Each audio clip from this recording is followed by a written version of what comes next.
शादी करके मानवी अपने बड़े अमीर ससुराल में चली आती है। मानवी के ससुराल में उसके सास ससुर मीनाक्षी दर्पण, पति अजीत, दो देवर महेश सुरेश और तीन ननंद रिया कोमल साक्षी ये सब थे। मानवी का ससुराल काफी बड़ा और आलीशान है। मेरा ये ससुराल तो कितना बड़ा है। भगवान जी आपका बहुत बहुत धन्यवाद कि आपने मेरे भाग्य में इतना अच्छा और अमीर ससुराल लिखा। मुझे बहुत नींद आ रही है। अब सब जाकर सोते हैं ना। हाँ ठीक है। मानवी बहू तुम कमरे में जाकर आराम करो। सवेरे 6 बजे उठना है तुम्हें। मानवी अजीत के साथ अपने कमरे में आती है। मानवी, कैसा लगा तुम्हें हमारा घर? बहुत अच्छा लगा जी। दोनों आपस में बातें करने लगते हैं। अगले दिन सवेरे के 6 बजे मानवी जल्दी उठकर चाय और पराठों की व्यवस्था करने में लग जाती है। अच्छा हुआ यहाँ इलेक्ट्रिक चूल्हा है, वरना मेरे मायके में तो केवल मिट्टी का चूल्हा ही था। थोड़े समय बाद ही मानवी नाश्ता लेकर बाहर आती है और डाइनिंग टेबल पर रख देती है। अब यहाँ पर कोई नहीं था। अरे ये क्या, सब लोग अब तक अपने कमरे से बाहर नहीं आए। तभी मानवी मीनाक्षी के कमरे में आती है तो वहां पर दर्पण मीनाक्षी दोनों बैठे थे। माँ जी, चाय नाश्ते की व्यवस्था हो चुकी है, चलिए बाहर चल के चाय नाश्ता कर लीजिए। अरे बहू, हम चाय नाश्ता और खाना अपने अपने कमरों में ही खाते हैं, तो तू हमारे लिए चाय नाश्ता यहीं लेकर आ। अच्छा ठीक है माँ जी। और सुन बहू, इस घर के सभी लोगों को अपने अपने कमरों में खाने की आदत है, तो बाकी सबको भी तू उनके कमरों में ही चाय नाश्ता देकर आ जा। पर ऐसा क्यों माँ जी? बल्कि खाना तो हम सबको एक साथ बैठकर खाना चाहिए ना। बहू, यहाँ किसी के पास इतना समय नहीं है कि सब साथ बैठकर खाना खाएं। सब अपने अपने काम में व्यस्त रहते हैं। ठीक है माँ जी, मैं यही नाश्ता लेकर आती हूँ आपका, और बाकी सबको भी उनके कमरों में ले जाकर दे देती हूँ। थोड़े समय बाद मानवी चाय नाश्ता लेकर मीनाक्षी के कमरे में आती है तो मीनाक्षी दर पर दोनों बिस्तर पर बैठकर चाय नाश्ता करने लगते हैं। माँ जी, बिस्तर पर बैठकर खाना नहीं खाना चाहिए, इससे घर में परेशानियां आती हैं। अच्छा, ऐसा किसने कहा तुझसे? हम तो सालों से बिस्तर पर ही खाना खाते आ रहे हैं बहू। तू जा और बाकी सबको भी चाय नाश्ता देकर आ। जी माँ जी। मानवी कमरे से बाहर आती है। कितने अजीब हैं ये लोग, भला बिस्तर पर बैठकर कौन खाता है। तभी मानवी बारी बारी सबके कमरों में जाती है और सबको चाय नाश्ता देती है। अब बाकी सब भी बिस्तर पर बैठकर नाश्ता करते हैं। ऐसे अजीब लोग तो पहली बार देख रही हूँ मैं। अरे इतना बड़ा घर है, इतना बड़ा डाइनिंग टेबल है, इस पर खाना खाने के बजाय ये सब अपने अपने कमरों में बिस्तर पर खाना खा रहे हैं। तभी मानवी अजीत को नाश्ता लाकर देती है तो अजीत भी बिस्तर पर ही बैठा था। अजीत जी, ये क्या चक्कर है? इस घर के सभी लोग अलग अलग क्यों खाना खाते हैं? सब एक साथ बैठकर खाना क्यों नहीं खाते? और ये सब बिस्तर पे बैठ के क्यों खाना खाते हैं? क्योंकि सबको बचपन से ऐसी ही आदत है। यहाँ सब ऐसा ही करते हैं। लेकिन ये आदत तो कितनी खराब है। अजीत जी, परिवार में इतने सारे लोग हैं, सबको शांति से एक जगह एक साथ बैठकर ही खाना खाना चाहिए ना। क्या करें अब मानवी, किसी को कहें तो कोई मानता नहीं। सबको आदत सी हो चुकी है। इसीलिए तुम भी इस बात को छोड़ो। हर एक के कमरों में जा जाकर तो हालत खराब हो जा रही है मेरी। पता नहीं आगे क्या क्या होगा अब। तभी मानवी बाहर आकर अकेले डाइनिंग टेबल पर बैठकर नाश्ता करने लगती है। थोड़े समय बाद सब अपने अपने कमरों से बाहर आते हैं। भाभी, हमारे कमरे में जूठे बर्तन पड़े हैं, उसे लेके आ जाना। और हाँ, साथ में हमारे बेड की चादर भी धो देना, उस पर थोड़ी चाय गिर गई है। माँ, हम कॉलेज जा रहे हैं। क्या? भाभी, हमारे कमरों की चादर पर भी चाय गिर गई है। आप उसे भी धो देना। अब हर कोई मानवी को यही बात कहता है। अरे क्या पागलों के खानदान में आ गई हूँ मैं। ऐसी हरकतें कोई बच्चे भी नहीं करते होंगे। तभी मानवी एक एक करके सबके कमरों में आती है तो सबके बिस्तर की चादर पर चाय नाश्ता गिरा हुआ था। सबने बिस्तर गंदे कर दिए। अब इतनी सारी चादर धोनी पड़ेगी मुझे। क्या मुसीबत है ये घर है या पागल खाना। तभी मानवी सारी चादर धोकर उन्हें छत पर सुखाने डाल देती है। आहा, आज तो हालत खराब हो गई यार मेरी। चलो अब थोड़ी देर कमरे में जाकर आराम कर लेती हूँ। तभी मानवी नीचे आती है। बहू, सबके बिस्तर धोना हो गए? जी माँ जी। चल अब घर की सफाई कर दे, तब तक सबके बिस्तर की चादरें भी सूख जाएंगी। तो तू सभी चादर को सबके कमरों में ले जाके रख देना। ये क्या मुसीबत है यार! यहाँ तो मुझे आराम करने का ही टाइम नहीं मिल रहा। तभी मानवी घर की सफाई करने में लग जाती है। दोपहर का समय। अरे बहू, खाने की व्यवस्था कर दे। खाने में पालक पनीर, कढ़ी चावल और रायता बना देना। हाँ, एक के बाद एक काम ही है इस घर में। तभी मानवी रसोई में आकर खाने की व्यवस्था करने लगती है। थोड़े समय बाद खाना तो बन गया। अब फिर से सबके कमरों में जाकर मुझे खाना देना होगा। अरे ये क्या नौकरों जैसी हालत हो गई है मेरी। तभी मानवी फिर से एक एक के कमरों में जाकर सबको खाना देती जाती है और सब इस बार भी बिस्तर पर खाना खाने लगते हैं। देवर जी, आप नीचे बैठकर खाना खा लीजिए ना।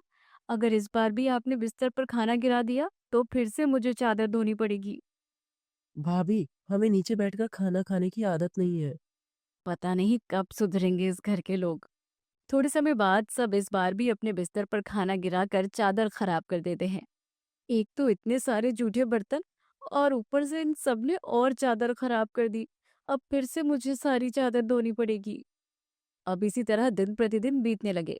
मानवी बार बार सबको एक साथ खाना खाने की बात कहती है, पर कोई भी उसकी बात नहीं मानता।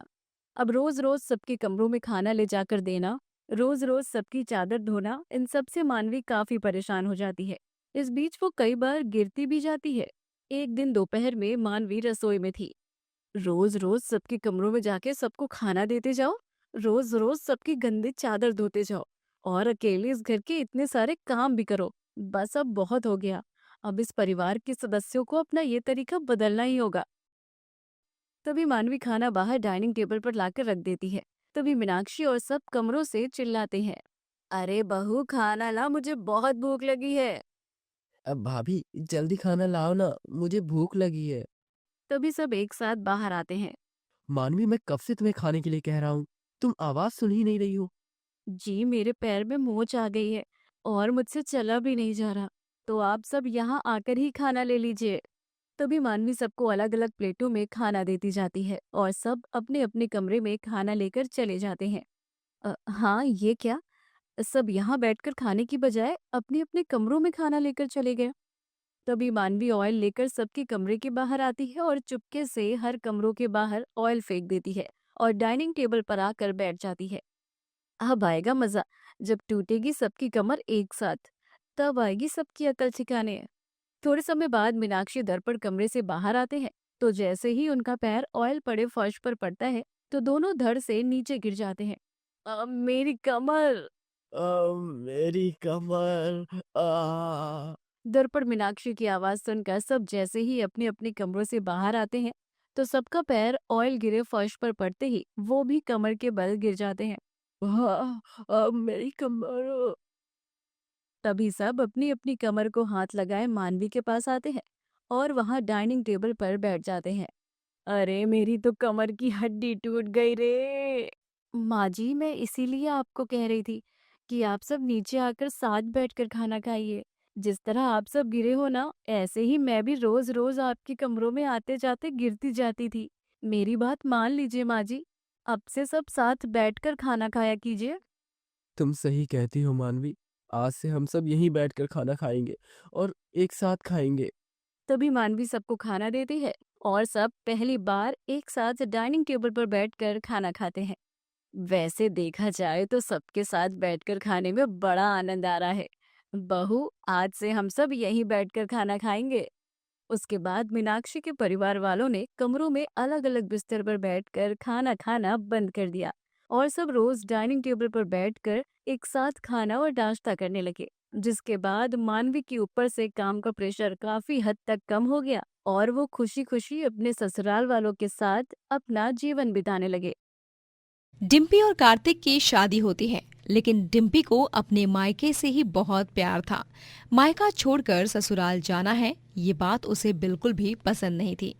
शादी के बाद की पहली सुबह जब वो घोड़े बेचकर देर तक सो रही होती है, तभी उसकी सास पद्मा उसके कमरे में आकर उसके कान के पास बेलन से थाली बजाती है। अरे उठ जा रे मेरी अम्मा, उठ जा, सूरज देवता ने भी अपने दर्शन दे दिए। ओफो, क्या सासू माँ, आप भी ना सुबह सुबह दिमाग की दही कर दी। ज्यादा बकवास मत कर और चुपचाप जल्दी से उठकर तैयार हो जा। आज तेरी पहली रसोई की रस्म भी है। अरे यार, अब तुझे रोज सुबह 6 बजे उठना होगा, वरना आज तो सिर्फ बेलन से थाली बजाई है, वरना कल से तो सीधे इस बेलन से ही तेरा सर फोड़ दूंगी मैं, समझी ना तू। डिम्पी मुंह बनाकर उठ जाती है, लेकिन डिम्पी भाग्यवान होती है क्योंकि उसका ससुराल उसके मायके के काफी करीब होता है।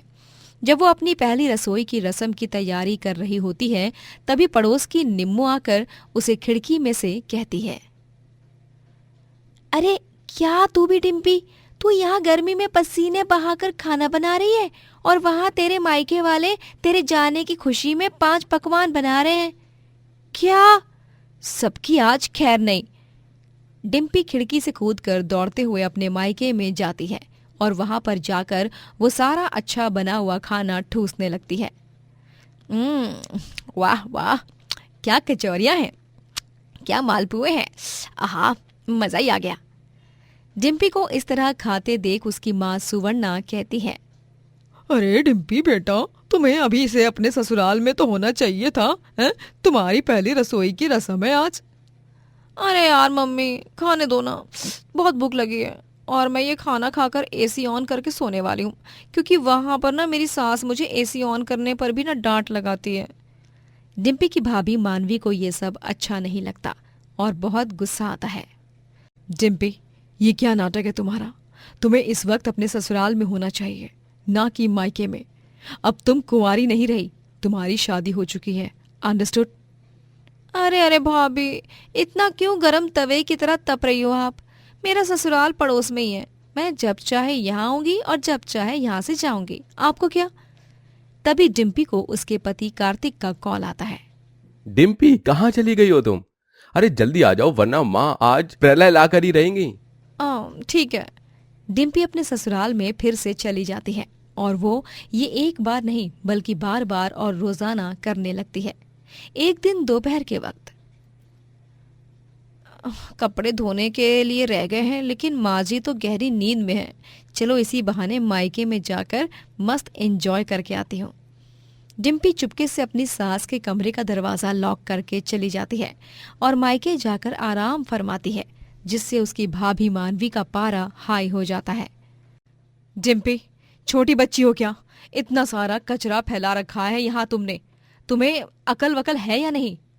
ओ भाभी जी, अपना वॉल्यूम ज्यादा हाई मत करो, आपका घर होने के पहले ये मेरा घर है, तो ज्यादा उड़ो मत, हाँ? लेकिन वहीं पर जब पद्मा सोकर उठती है, तभी वो देखती है कि दरवाजा तो बाहर से लॉक ही है। वो दिन भर उसी कमरे में बंद रहती है। अरे डिम्पी बहू, अरे मर गई क्या? मुझे यहाँ जोरों की अरे लगी हुई है और तू दरवाजा भी नहीं खोल रही। हाय रे, अब तो लगता है बहू सीधा रात को ही आएगी, आने दो से, आज उसकी खैर नहीं। शाम में जब डिम्पी ससुराल लौटती है, तभी पद्मा डंडा लेकर ही खड़ी होती है। वो उसे खूब पीटती है। आ, उई माँ, मामा जी, लग रही है। क्यों री कलमुई, बहुत पंखाए है ना तेरे, जब देखो तब बहाना मार के ये चालाकी करके अपने मायके भाग जाती है, मुझे कमरे में बंद करके चली गई है। चल, अब तुझे भी मैं ऐसे ही 10 घंटों तक एक ही कमरे में बंद करूंगी, तब तेरी अकल ठिकाने आएगी। पद्मा डिम्पल को 10 घंटों तक एक कमरे में बंद करती है और डिम्पी उस कमरे में रोने की जगह खुशी से सोती है।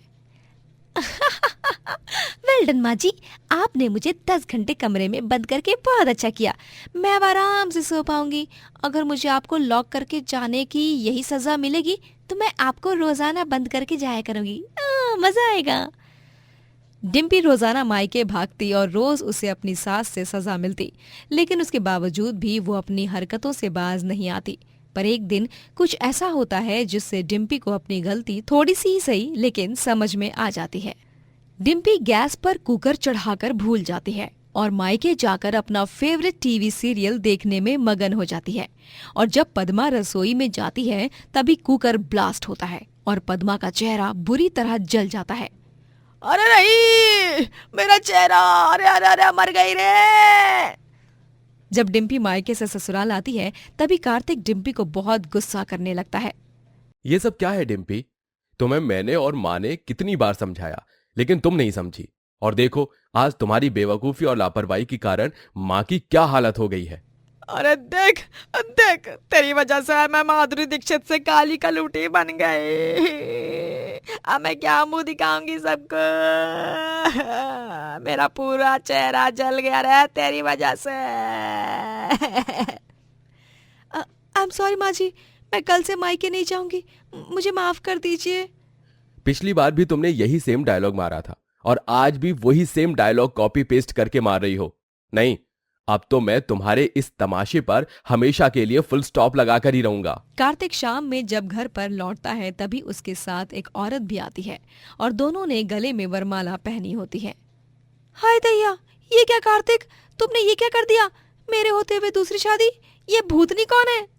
तमीज से बात करो डिम्पी, ये कोई भूतनी वूतनी नहीं है, ये मेरी बीवी है मेघा। ये बरसोरे मेघा हो या शीला की जवानी हो, मुझे उससे रत्ती भर का भी फर्क नहीं पड़ता। ओए चमक चलो, चल निकल यहाँ से, ये मेरा पति है। नहीं, तू निकल यहाँ से अब, क्योंकि मुझे ऐसी बहू नहीं चाहिए जिसे अपने घर गृहस्थी और ससुराल की कुछ पड़ी ना हो। हाँ डिम्पी, तुम रोज उसी पल का बेसब्री से इंतजार करती हो ना कि मैं कब अपने मायके जाऊं, तो फिर लो, मैं तुम्हें पूरी तरह छूट दे रहा हूं। अब तुम हमेशा हमेशा के लिए अपने मायके में ही जाकर रहो। खुश? नहीं नहीं नहीं, ऐसा मत करो कार्तिक, मेरी बात सुनो कार्तिक। कार्तिक कार्तिक डिम्पल को घर के बाहर निकाल देता है और डिम्पी अपने मायके में ही रहने लगती है। लेकिन जहाँ एक वक्त पर उसे रोज अपने पड़ोस के ससुराल से मायके में आने पर खुशी महसूस होती थी, वहीं अब उसे अपने ससुराल का मोल समझ आता है और मायके में घुटन होने लगती है। अब मैं क्या करूं? कैसे सब कुछ ठीक करूं? मैंने सच में बहुत गलत किया। खुद ने ही अपनी गलतियों से खुद की जिंदगी पर ग्रहण लगा दिया है। अब क्या करूं? डिम्पल को अपनी गलतियों का पूरी तरह से एहसास हो चुका था। वो कार्तिक के पास जाकर रोते हुए उससे माफी मांगती है। मुझे माफ कर दो कार्तिक, माफ कीजिए माँ जी, मैंने बहुत गलत किया है, लेकिन प्लीज मुझे एक आखिरी मौका दीजिए। मुझे सच में अपनी गलतियों का एहसास हो चुका है और मैं आप दोनों से ये वादा करती हूँ कि अब से अपनी गलतियों को फिर से नहीं दोहराऊंगी मैं। ठीक है डिम्पी, चलो रोना बंद करो, तुम ही मेरी बीवी थी और तुम ही रहोगी। फिर वो शादी? वो तो सिर्फ एक नाटक था, तुम्हें अपनी गलती का एहसास दिलाने के लिए। डिम्पी सुधर जाती है और अब वो अपने मायके तो जाती है, लेकिन सिर्फ तीज त्योहार या किसी खास अवसर पर ही, और वो अपनी सास संग खुशी से रहकर एक खुशहाल जीवन व्यतीत करती है।